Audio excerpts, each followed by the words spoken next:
This past weekend, Sean Brady, a friggin' Gigachad, put on a grappling masterclass against Leon. Don't let him bully you, son, Edwards. And I tell you what, it had me thinking we should do a friggin' video on this Gigachad and his grappling. First off, before we get into the technical analysis, I just want to point out some Gigachad-like things on the man. And the first thing is, check out this ink therapy on my guy. Covered neck to shins in tattoos. And I tell you what, not a bad look for the guy, okay? Beautiful artwork on his body. And he has a beautiful rash guard shorts set, grits and guillotines. Freaking sweet designs, freaking cool stuff. And I tell you what, grit and guillotines is what this guy is known for. So let's just go ahead and get into our first point.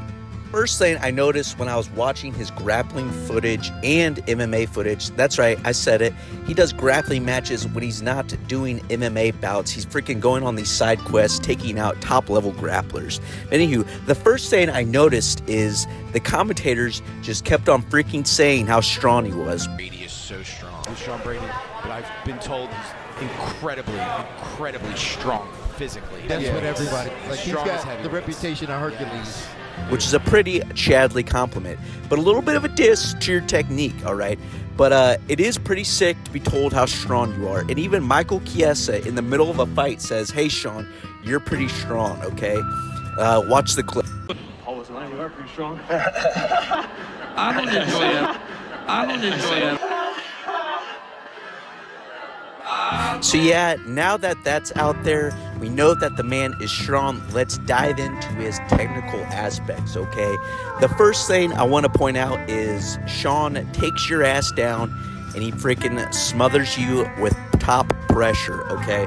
And his bread and butter position is getting to this half guard, okay? You don't see a lot of people settling in top half guard, but Gordon is bringing it back with this smash passing style. And Sean Brady does an excellent job doing this in both MMA and in grappling matches, okay? He gets past the knee shield and he smothers you with chest-to-chest pressure. Sean does a good job of keeping pressure on the opponent's far shoulder, keeping their bat flat across the mat so they cannot bring him to the other side and get into leg entanglements or off-bounce him to get up from underneath him.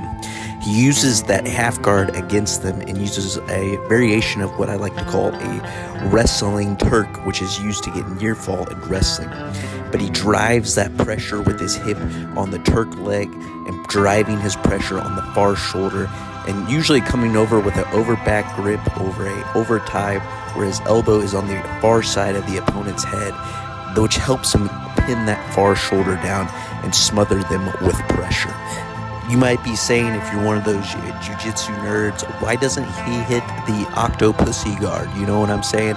Why doesn't the opponent get his arm to the far side of the hip and try to hit the octopus guard? Well, I'll tell you why. Sean does an excellent job at trapping that far arm and keeping it on the other side and baits them into grabbing an underhook, okay?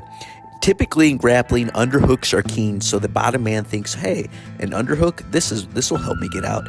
Sean does a great job killing this underhook by keeping his weight low on the underhook, and he actually uses them at trying to grab an underhook against them, okay?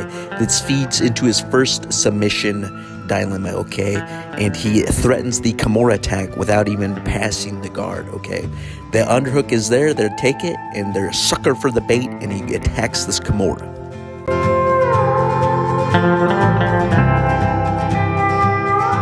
If they're not Johnny Pencil necks and immediately fall victim to the kimura, they'll fight off, and this leads their neck exposed for Sean to hit a beautiful one-armed in guillotine, okay?